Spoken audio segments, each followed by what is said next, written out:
confie-toi à l'Éternel. Parce que l'Éternel est capable de voir ton problème noir dans une situation noire, dans une maison noire. Il peut voir dans le noir. David dit, devant toi les ténèbres ne sont pas obscures.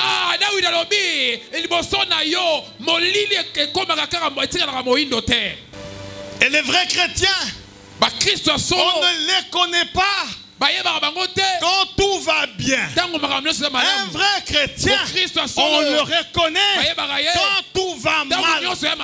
Amen. Quand tout va mal, le ciel s'ouvre 7 fois. On va lire un passage que vous aimez, que vous connaissez déjà.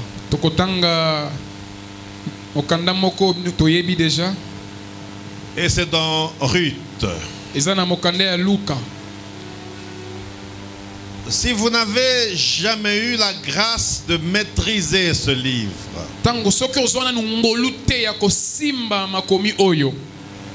pendant ces 4 dimanches, Dieu voulant, nous parlerons de Ruth. Et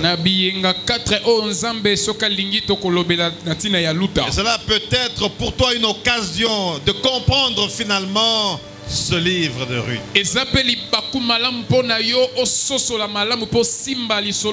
Un livre qui nous ramène à la raison. Un livre qui nous enseigne, qui nous exhorte et qui nous édifie de foi.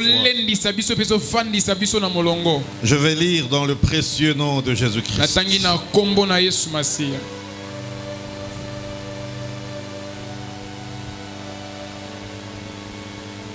Du temps des juges, il y eut une famine dans le pays. Un homme de Bethléem de Juda partit avec sa femme et ses 2 fils pour faire un séjour dans le pays de Moab. Le nom de cet homme était Elimelech, celui de sa femme Naomi.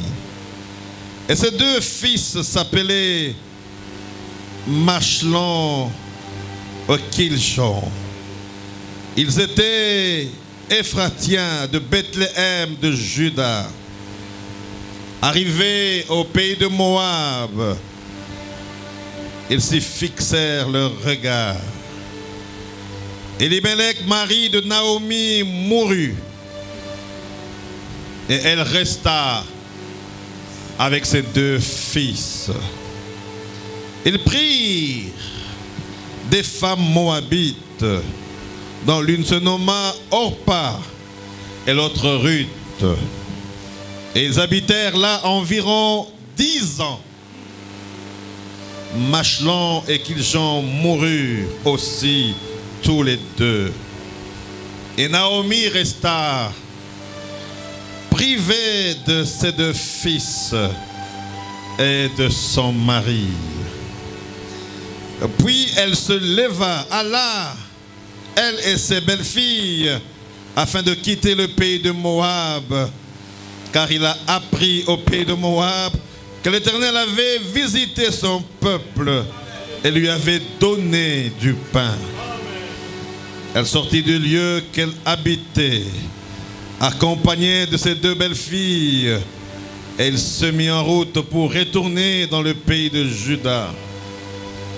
Naomi dit à ses 2 belles-filles, allez, que chacune retourne à la maison de sa mère. Que l'Éternel use de bonté envers vous, comme vous l'avez fait envers ceux qui sont morts et envers moi. Que l'Éternel vous fasse trouver à chacune de repos dans la maison d'un mari. Et il les baisa. Elle le baisa. Elle élevèrent la voix et pleurèrent. Et elles lui dirent, non, nous irons avec toi vers ton peuple. Naomi dit, retournez mes filles, pourquoi viendrez-vous avec moi? Ai-je encore dans mon sein des fils qui puissent devenir vos maris? Retournez mes filles, allez, je suis trop vieille pour me remarier. Et quand je dirai, j'ai de l'espérance, quand cette nuit même je serai avec un mari et que j'enfanterai des fils, attendriez-vous pour cela qu'ils aient à grandir? Refuserez-vous pour cela de vous marier? Non, mes filles, car à cause de vous, je suis dans une grande affliction de ce que la main de l'Éternel s'est étendue contre moi. Et elles élevèrent la voix et pleurèrent encore. Orpa baisa sa belle-mère, mais Ruth s'attacha à elle. Naomi dit à Ruth, voici ta belle-sœur est retournée vers son peuple et vers ses dieux. Retourne comme ta belle-sœur. Ruth répondit, ne me presse pas de te laisser, de retourner loin de toi. Où tu iras, j'irai. Et où tu demeureras, je demeurerai. Ton peuple sera mon peuple. Et ton Dieu sera mon Dieu. Où tu mourras, je mourrai. Et je serai enterré. Que l'Éternel me traite dans toute sa rigueur. Si autre chose que la mort vient à me séparer de toi. Naomi, la voyant décidée, et alla avec elle, cessa d'insister. Après elles firent ensemble le voyage jusqu'à leur arrivée à Bethléem.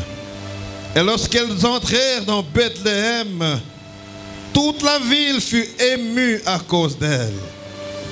Et les femmes disaient, est-ce là Naomi? Elle leur dit, ne m'appelez pas Naomi, appelez-moi Mara, car le Tout-Puissant m'a rempli d'amertume. J'étais dans l'abondance à mon départ, et l'Éternel me ramène les mains vides. Pourquoi m'appellerez-vous Naomi, après que l'Éternel s'est prononcé contre moi, et que le Tout-Puissant m'a affligé? Ainsi revinrent du pays de Moab Naomi et sa belle-fille Ruth, la Moabite. Elles arrivèrent à Bethléem au commencement de la moisson des orges. Parole du Seigneur. Amen. Tu peux t'asseoir. Gloire au Seigneur. Kembo na Yahweh. Je disais gloire au Seigneur. J'étais en train de dire que pendant 4 dimanches, Dieu voulant, na 4 dimanches to na yenga 4 soki nzamba lingi. Je ne voulais pas dire que nous parlerons de Ruth, mais nous parlerons de toi à travers Ruth. Parce que l'histoire de Ruth est une histoire qui enseigne les moments de douleur, mais qui enseigne également les moments de récompense, mais qui enseigne également les moments de joie, mais qui enseigne également les moments de victoire. Et ce soir, nous voulons parler des moments de paix.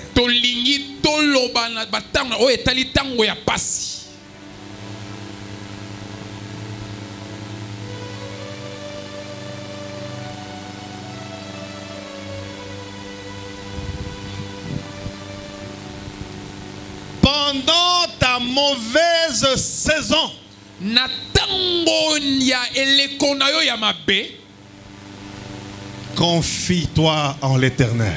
kangama na nkolo Yahweh Nzambe. Pendant le temps de ta mauvaise saison, Na tango ya eleko na yo ya mabe ya pasi wana, confie-toi kangama à l'Éternel. na Nzambe. Cela va faire 3 mois presque que nous parlons sur la saison. Wane sali sanza misato tozole bakana na tina ya eleko. Et je crois qu'il n'y a pas de hasard en parlant de la saison. Parce que Dieu veut t'enseigner quelque chose sur ta propre saison à toi. Et donc si tu es là cet après-midi, tu ne t'es pas trompé d'adresse. Tu es à un endroit où il fallait que tu sois. Parce que c'est une année où Dieu t'enseigne et te prépare à des grandes choses. Et il veut que tu comprennes ces choses. Non pas comme un païen, mais comme un enfant enseigné et enseignable.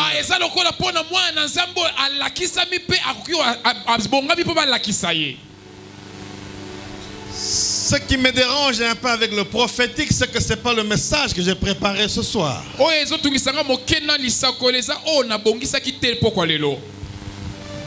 Ce que j'ai préparé ce soir, je pense que c'est pour le dimanche prochain. Et je peux vous dire que c'est trop fort, trop fort. Et donc tu ne peux pas continuer cette première partie sans terminer les autres.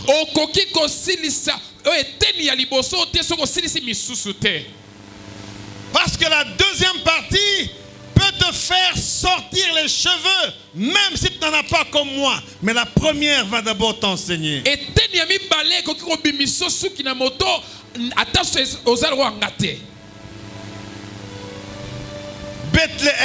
Bethléem, que la Bible appelle la maison de pain et de joie.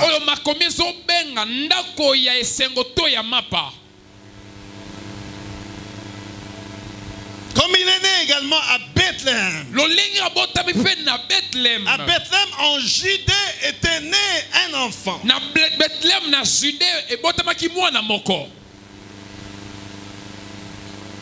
Un enfant nous est donné, un fils nous est. Bethléem,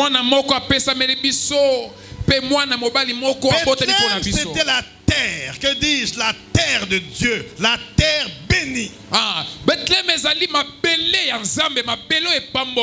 Et Elimelech, cet homme qui était d'une famille riche, et pendant ce temps où la famine était venue, n'est-ce pas, à Bethléem, au lieu d'y rester, parce que c'était un endroit de joie et de pain, Elimelech a préféré quitter ce lieu à cause de la famine. Et comme il y a des hommes et des femmes qui, quand ils sont dans les épreuves, ils quittent leur famille, ils quittent leurs églises, ils quittent leurs amis à cause de la souffrance.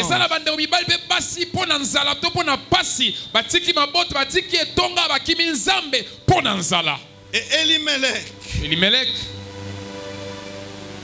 a pris sa femme. Et ce qui est grave ici, c'est que le nom d'Elimelech veut dire mon Dieu est roi. Donc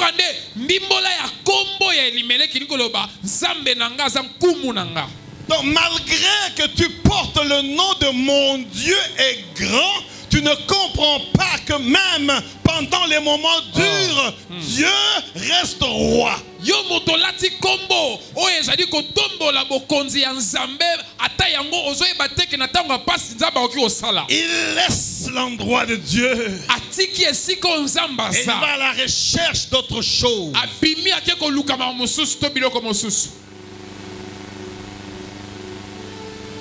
Il a eu l'impression que c'était la période d'une mauvaise saison parce qu'il n'y avait pas à manger. Ye abanzaki ezali eleko to tango ya pasi mingi po eloko kolia ezalaki te. Mais il avait aussi oublié Kasi abosanaki que pe même lisusu. quand il y avait la famine, Ata tango nzala ezalaki. Dieu était toujours capable Nzambe azali kaka na de makoki nourrir ses ya enfants. kolesa baoyo baza bana na ye. Parce qu'avec les oiseaux du ciel, il le fait. Ata mpona bandeko ya likolo azosala yango alolesa bango. Dieu est roi, Nzambe aza nkumu. mais malgré que Dieu est roi, Atako Nzambe aza nkumu. il prend sa femme Azwi mwasi na ye. et il part avec elle. Akena mwasi na ye place bazokende. Il part avec Naomi. Azwi mwasi na ye Naomi. En grec, Naomi veut dire douceur, beauté.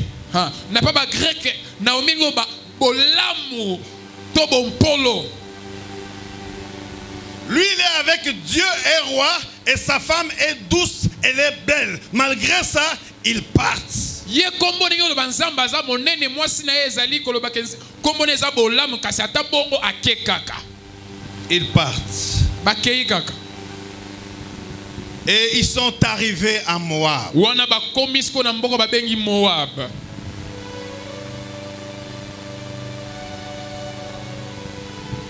Lorsque vous lisez Genèse chapitre 37 ou 39, je vais rechercher encore. Sotangi Genèse 30. C'est l'endroit, cherchez entre-temps, c'est l'endroit où on parle de Lot, Bisiko ba bela Lot. qui était enivré par ses propres enfants. Oyo akomaki amelaki masanga langwe na Et qui, nzela à bana cause moko. de ça, a couché avec ses propres enfants. Pona yango kaka ye alali na bana moko ya bota. Et dans son ivresse, Na milangwa na ye il a couché avec sa première fille. abimi asangisi nzoto na mwana ya Et on a liboso. mis au monde un enfant qui s'appelle Moab. Na mwana liboso ba yoko bota mwana babengi Moab. J'ai l'impression que je vais beaucoup plus enseigner cette introduction pour que tu comprennes où nous allons ces 3 dimanches. Na so mwana ke na kopesa malakisika na bokoti se opo ososo la bisika tozo kende malamu. En d'autres termes, Moab. Na ndenge mosusu Moab. Dites aux visiteurs qui chantaient bien là, il ne faut pas qu'ils dorment, je prêche. Dites-le lui, gloire à Dieu.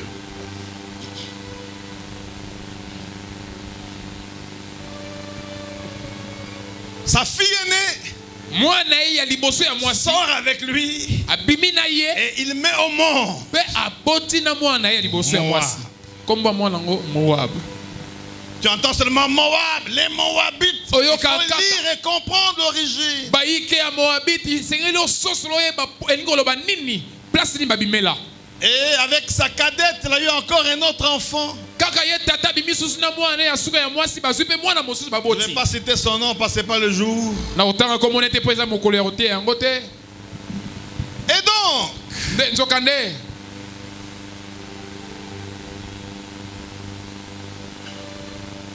il part avec sa femme. ye abimi akei na mwasi na ye. Et il part avec ses enfants. Akepe na bana ye mibale ya mibale. Machelon et Kilchon. Machelon pe Kilchon. Tu n'as pas de cahier, tu as un ordinateur dans la tête. J'espère qu'aujourd'hui je vais être très calme. Machelon signifie malade, un malade. Machelon to mwana ya liboso na yekomone elingoloba malade to bokono.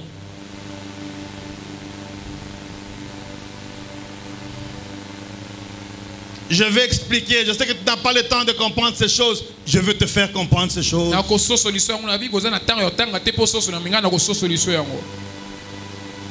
Et Kilchon ou Kiljon, ça dépend.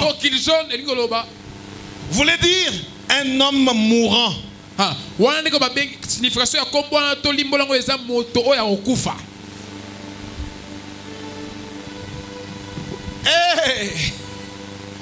Ruth et Orpa Luta pe Orpa se sont mariés à ces deux hommes-là.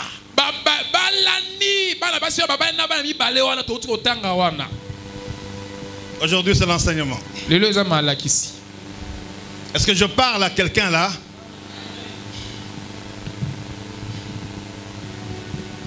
Donc, tu te maries à un malade déjà.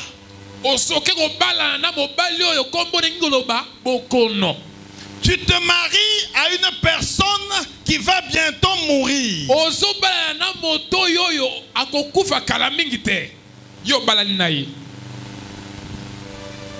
Je ne veux pas trop crier cet après-midi, mais je veux que tu comprennes la profondeur de la parole. Parce qu'on parle de la mauvaise saison. Pendant la mauvaise saison, confie-toi en l'Éternel. Tu es trop calme, hein? Tu es comme un professeur.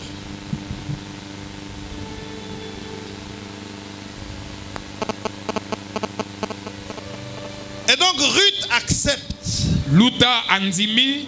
de se marier à cet homme. Et Orpa également accepte de se marier à cet homme mourant.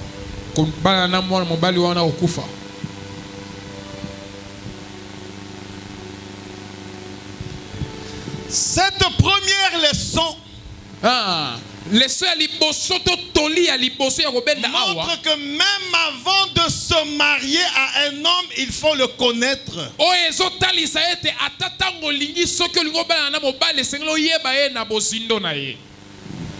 Connaître son caractère. Connaître ses comportements. Connaître d'où il vit et d'où il vient.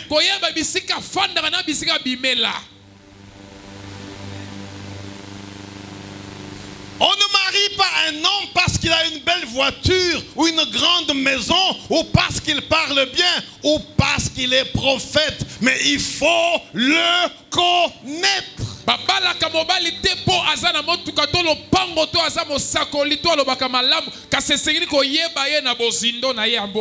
Et vice versa pour la femme. On ne marie pas une femme parce qu'elle est jolie, elle est belle.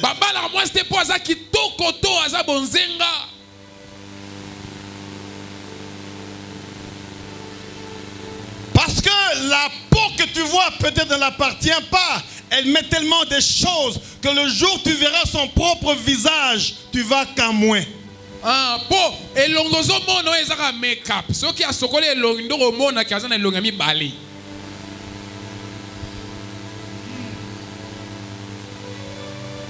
Il faut connaître. Il faut connaître. Ces deux maris, Machlon et Kijon, étaient destinés à la mort.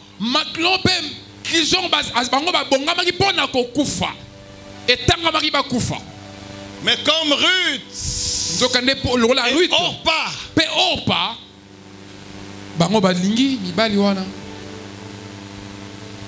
mais comme Ruth était moabite, elle provenait d'une famille incestueuse. Parce que Moab est né de Lot avec sa première fille. Donc toute la lignée était dans la malédiction.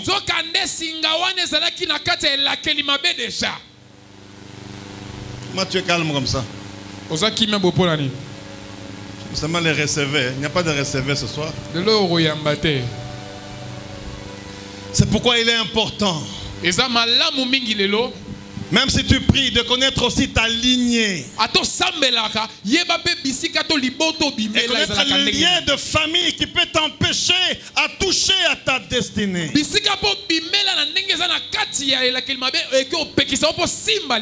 Deuxième chose, de fois nous faisons des mauvais choix dans la vie pour faire plaisir aux autres.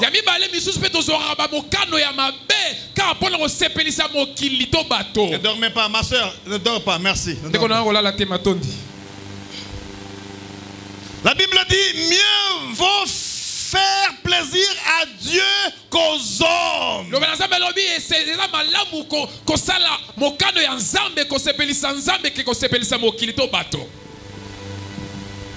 Si quelqu'un dort, tu le bouges. Les gens n'aiment pas les enseignements, ils aiment. Je parle lentement.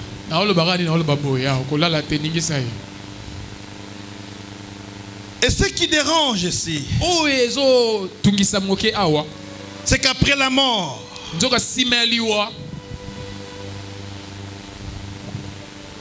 Naomi, non seulement elle perd son mari, mais elle perd ses deux enfants. Quelle douleur! Tu viens de Bethléem, là où la joie régnait, là où la paix était, là où le pain se retrouvait. Mais tu vas vers Moab, un peuple maudit.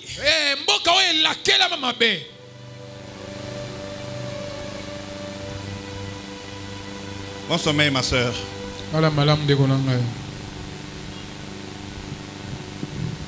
Bon sommeil, pasteur.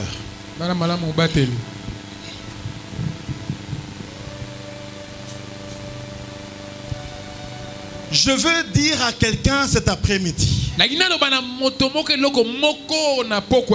même si tes parents sont pauvres et très pauvres, ne pars pas d'abord chez ta tante et oncle parce que tu ne connais pas ce qui se passe dans leur maison.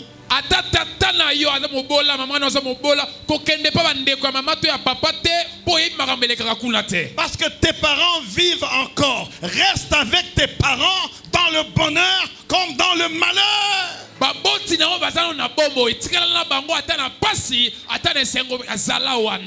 Parce que tôt ou tard, Dieu finira par les bénir. Parce que la Bible dit il y a un temps pour toutes choses sur la terre. Un temps pour naître, un temps pour pleurer, un temps pour la joie. Tu peux pleurer aujourd'hui, mais demain tu ne vas plus pleurer. Parce que nous parlons des saisons. J'ai envie de dire, il y a une saison pour naître, une saison pour avoir des problèmes, une saison pour pleurer, une saison de difficultés. Mais il y a toujours une saison de récompense, une saison de gloire.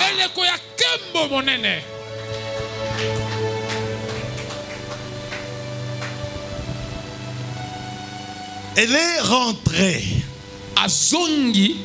sans mari, sans enfant, seule. Elle a expérimenté la mauvaise saison.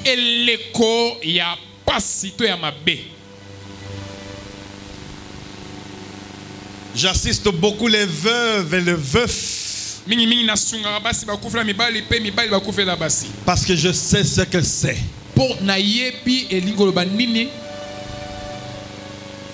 Je l'ai dit tous les jours, vous le savez, non? J'ai perdu ma première femme. Mais je ne peux pas oublier ça. Je ne peux pas oublier. N'en parle pas. Je ne peux pas oublier ça. Donc je peux comprendre la peine d'une femme qui perd un mari et la peine d'un homme qui perd sa femme.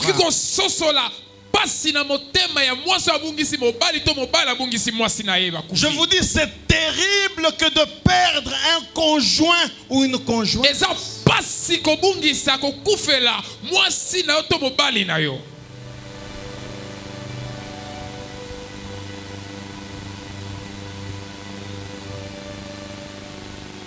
Découragée. Elle rentre. Et les gens veulent l'accueillir. Je vous dis que c'était dur. C'était dur. C'était dur. Écoutez au verset 6. Puis elle se leva. Et ces deux belles filles, afin de quitter le pays de Moab. Car elle a appris au pays de Moab que l'Éternel avait visité son peuple et lui avait donné du pain.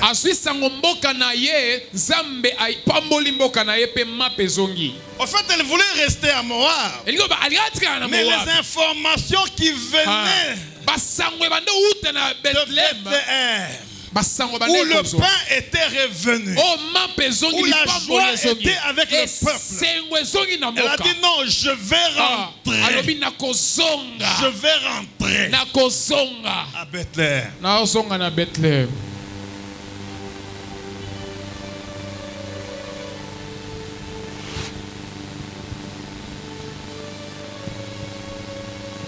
C'est alors qu'elle dit à ces deux belles filles de rester.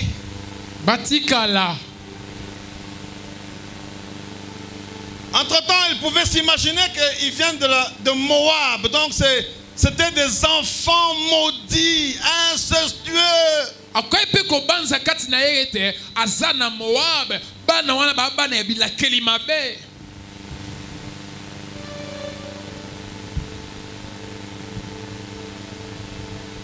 Tu peux provenir d'une famille incestueuse, mais Dieu peut toujours te délivrer. Parce que tu n'as pas choisi de venir de ton père à sa fille aînée. Toi, tu es né. Dieu t'a vu dans le sein de ta mère. Dieu t'a accepté. C'est que malgré le lien qui peut venir, Dieu finira par te délivrer.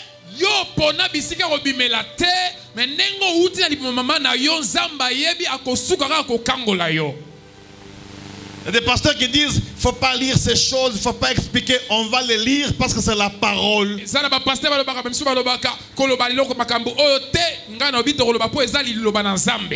Donc ne sois pas gêné et en train de me regarder avec tristesse comme je suis la fille de la 4e femme. Ça n'a rien à voir. Tu es un enfant de Dieu, né de nouveau, changé, renouvelé, et tu as droit à avoir part à l'héritage de Dieu.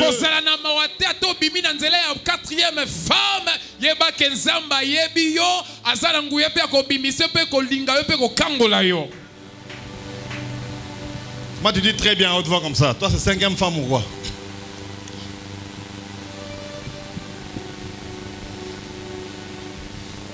Dieu te connaît par ton nom. Et il sait pourquoi il a permis que tu sortes de cette femme. Dans ce qu'on peut appeler la volonté permissive de Dieu. Volonté parfaite ou permissive, c'est la volonté de Dieu.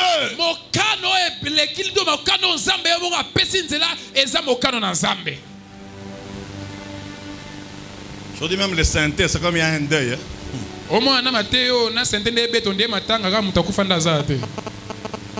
C'est 50e femme. Okay.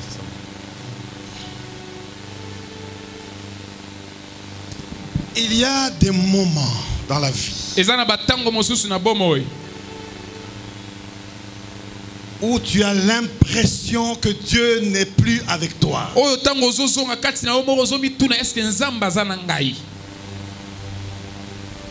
tu as l'impression que le ciel est fermé à cadenas.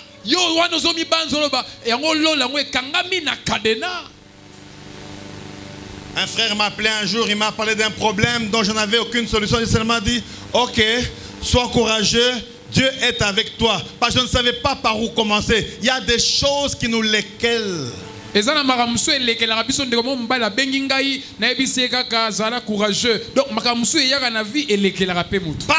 nous le sommes, prophètes, nous le sommes. Pasteur, nous n'avons pas toutes les solutions à vous donner.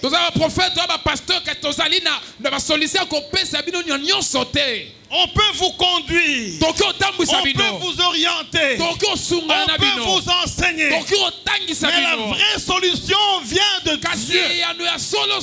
Qui connaît ta vie, qui connaît ton problème, qui connaît ta situation. Pourquoi la Bible dit, vous connaîtrez la vérité. Et la vérité vous affranchira. Et la vérité vous rendra libre. Je prêche ce soir la vérité pour que tu sois libre.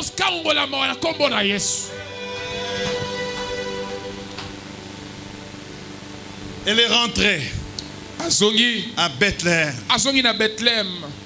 Triste, pleurante, découragée, attristée, angoissée. Elle a perdu même la confiance en Dieu.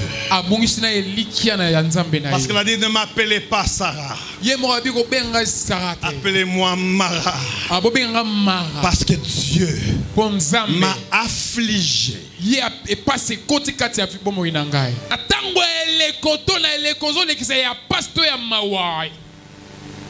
Confie-toi à l'Éternel. Parce que l'Éternel est capable de voir ton problème noir dans une situation noire, dans une maison noire.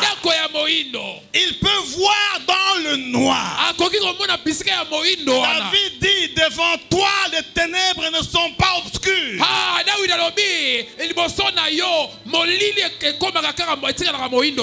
Psaume 39. Il y a des fois, le chrétien se fatigue et est prêt à perdre sa foi à cause de la mauvaise saison. Et les vrais chrétiens, on ne les connaît pas quand tout va bien. Un vrai chrétien, on le reconnaît quand tout va mal. Amen. J'ai un séminaire que je donne toujours. J'aime ce séminaire. Ça prend 7 jours. Écoutez le thème. Quand tout va mal, le ciel s'ouvre 7 fois.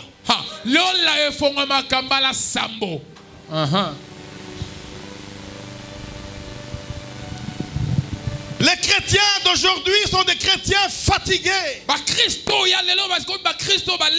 Des chrétiens qui aiment le matériel, qui aiment le visible, qui aiment le tic-au-tac. Notre Dieu n'est pas comme ça. Notre Dieu a créé le monde pendant 6 jours.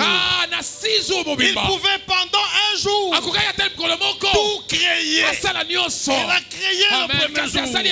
Il a créé le deuxième jusqu'au 6e. Et il s'est reposé. C'est un Dieu qui part tout doucement, pas avec l'ascenseur, mais avec l'escalier.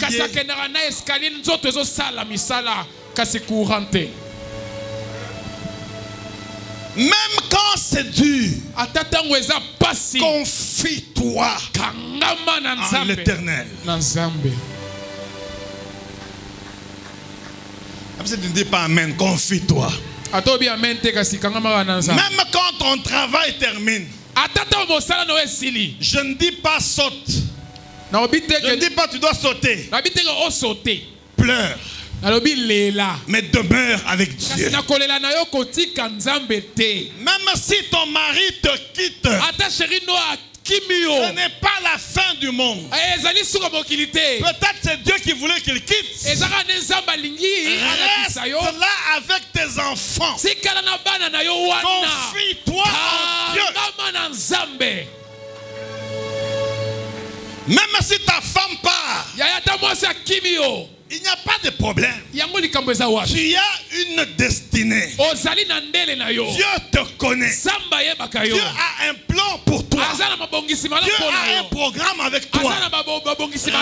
Reste là et confie-toi en l'Éternel. Même si tu sais servir Dieu et ton pasteur ne veut pas te donner la chair, même quand tout le monde sait que tu prêches mieux que lui, ne te rebelle pas. Reste là.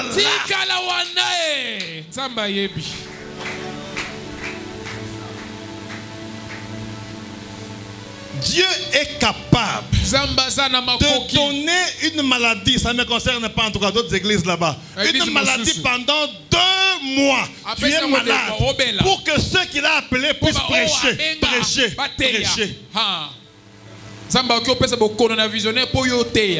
Donc quand tu es avec Dieu, tu es tellement sûr de ce Dieu. Reste calme.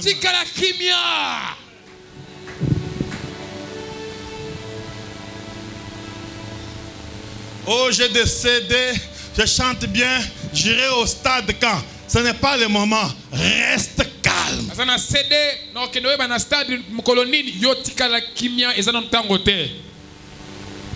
Je suis toute belle. Est-ce que ces hommes me voient ou pas? Ils te voient. Ce n'est pas encore ton temps. Reste calme.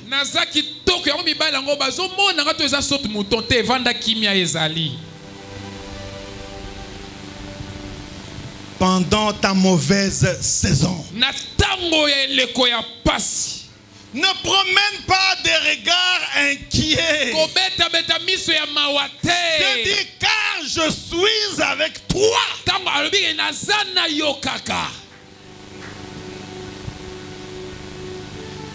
Je suis vacciné de la confiance en Dieu, comme vous me voyez là. Donc j'ai dépassé certaines choses. Je peux dormir dans une petite maison là.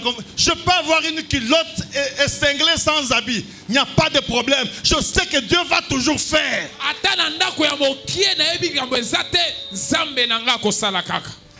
Volons sa voiture, brûlons sa maison, enlevons-nous du travail. Tu n'as pas encore compris? Dieu va faire plus que ce que tu vas me prendre. Dieu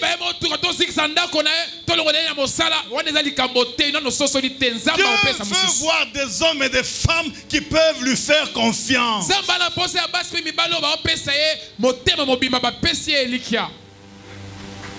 C'est pourquoi le brisement est très important dans la vie d'un chrétien.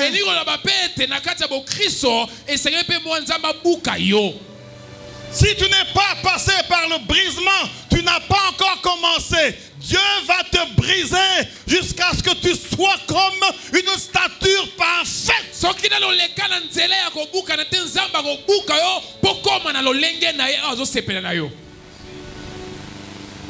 Je n'ai pas de maison. Va prier. Fais confiance en Dieu. Il va te donner.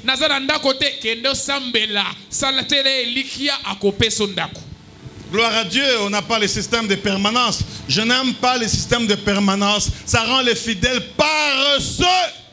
Zamba kuma po permanence ezate na linga mama permanence te po ba Christ ba komaka batu ba lemba ba sala so eloko te ba lukaka te. Oui, c'est bon pour la prière.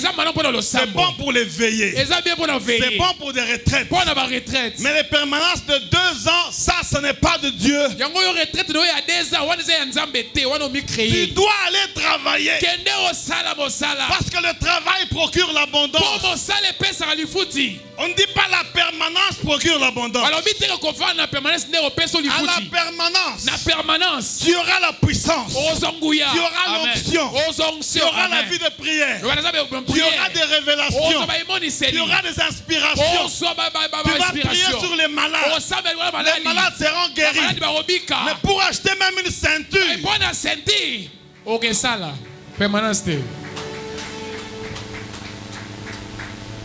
est-ce que j'encourage un homme et une femme de Dieu cet après-midi? Pendant ta saison qui est mauvaise, ce n'est pas un problème. Parce que le dimanche prochain, alors vous allez voir que des fois c'est bien de passer par ce temps-là. Elle est rentrée. Naomi azongi découragée, mais Dieu était toujours avec elle. Parce que ce que Dieu a fait après, et même plus que quand elle était avec Elimelech, le mauvais temps que tu passes maintenant est un temps d'entraînement. C'est comme dans un match de football. Tu dois t'entraîner. J'aime le match que ça, comment on appelle ça, le championnat de Mohamed Ali et Foreman. J'aime ça. Toi tu es né hier, je vais t'expliquer un peu. Foreman était un grand champion de boxe. Lorsqu'il donnait un coup à un boxeur, deuxième round, KO, il est passé par taper les gens qui ont eu des visages déchiquetés.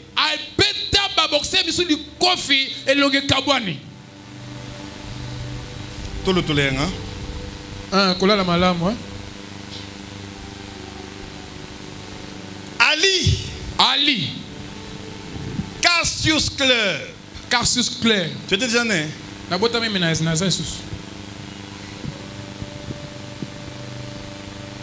Lui, il s'entraînait beaucoup. Le match, c'était à Badiading. C'est là qu'on a créé le camp Badiading par le maréchal Mobutu pour que le monde entier vienne suivre ce match. Quand vous lisez des livres, comme j'aime lire des livres, vous allez voir qu'Ali était en train d'étudier le caractère et le comportement de Foreman. Et il a trouvé dans ses études que Foreman était un homme colérique qui se fâchait pour un rien. Un homme ou une femme qui se fâche pour un rien, il perd le contrôle dans beaucoup de choses.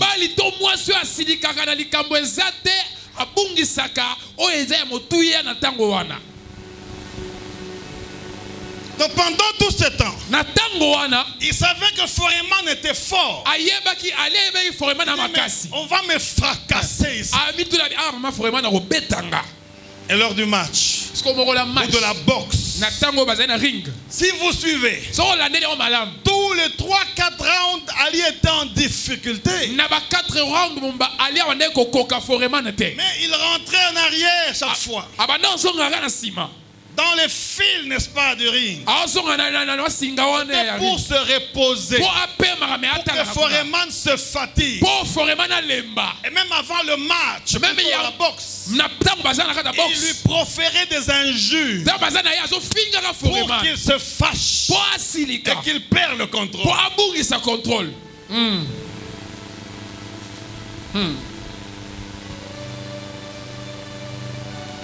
Et comme il avait étudié, vers la fin, Foreman, il tapait des coups en l'air, il tombait lui-même de foi. Et quand il a vu maintenant que cet homme est fatigué, il a dit maintenant c'est la fin. Dans quelques 4-5 minutes, Foreman était KO. Et Ali avait gagné la bataille. Je connais quelqu'un. Et lorsqu'on est venu vers lui, on a commencé à le frapper. Et il ne parlait pas. Et il ne répondait pas. Et on l'a pris comme ça. On l'a flagellé. Et on l'a placé à la croix de Calvaire. Il ne parlait pas. Il semblait faible alors qu'il était fort. La Bible dit, quand je suis faible, c'est alors que je suis fort. Car la puissance de Dieu se manifeste par la puissance.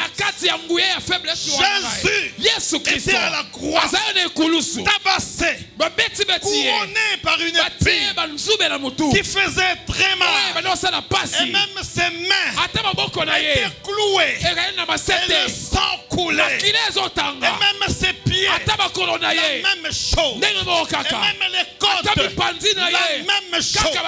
La Bible dit, il s'est dépouillé. L'eau et le sang avait vidé son corps. Il paraissait faible, mais il était fort. Le diable croyait qu'il avait vaincu. Mais le diable avait oublié que celui qui a créé la vie, que celui qui a créé le diable. Parce que la Bible dit, rien de ce qui a été fait n'a été fait sans elle. Rien de ce qui a été créé. En d'autres termes, même le diable était créé par Dieu. Est-ce que je parle maintenant? Est-ce que je parle maintenant? Tu n'es pas faible, toi. Tu es fort. Car c'est lui qui nous a aimés avant la fondation du monde. Il s'est abandonné. Il a poussé des cris. Il a dit, Père, pourquoi m'as-tu abandonné?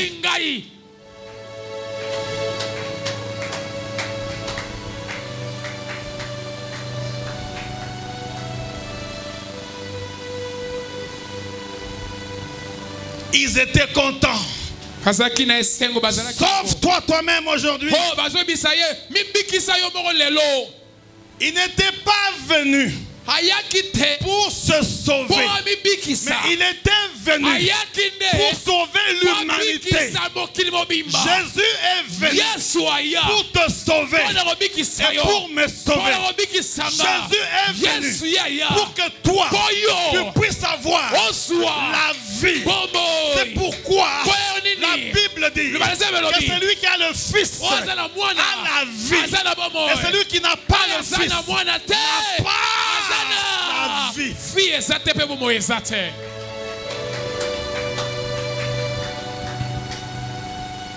Entre tes mains, je mets mon esprit. Et quand il est mort, ils ont dit voilà, nous avons réussi. Ils avaient oublié qu'il avait une autre mission dans le séjour des morts. Il devait mourir pour aller là, prêcher la bonne nouvelle, pour qu'après 3 jours, après 3 jours, qu'il puisse ressusciter. C'est pourquoi la Bible dit, et pendant ce temps, 2 femmes sont allées comme d'habitude pour lui mettre des embaumages. Et en cours de route, ils ont rencontré un homme habillé en blanc qui dit, pourquoi cherchez-vous parmi les morts celui qui est vivant? Il n'est plus dans le tombe, il est ressuscité.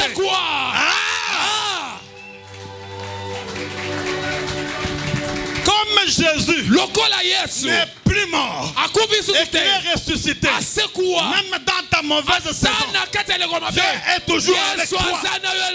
Il y a un temps pour mourir, un temps de la résurrection. Les temps arrivent où la résurrection de ton mariage va se faire voir. La résurrection de ton travail va se faire voir. La résurrection de tes projets va se faire voir. Les temps arrivent.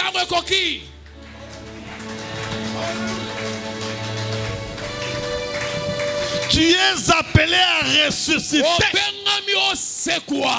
Que personne ne te minimise. Que personne ne se moque de toi. La mauvaise saison, c'est pour un temps. Ce n'est pas pour toujours. David a dit, je suis né, j'ai grandi, j'ai vieilli, je n'ai pas vu un juste abandonné, ni mendiant un pain.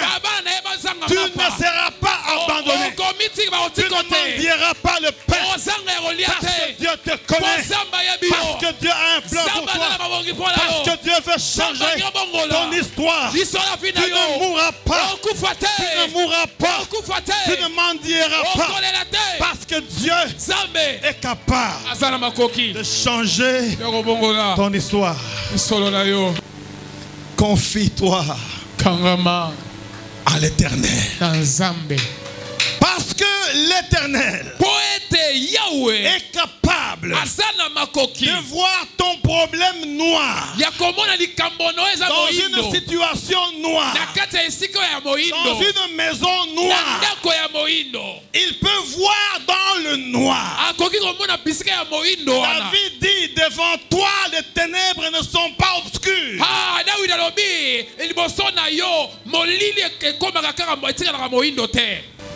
Et les vrais chrétiens, on ne les connaît pas quand tout va bien. Un vrai chrétien, on le reconnaît quand tout va mal. Amen. Quand tout va mal, le ciel s'ouvre 7 fois.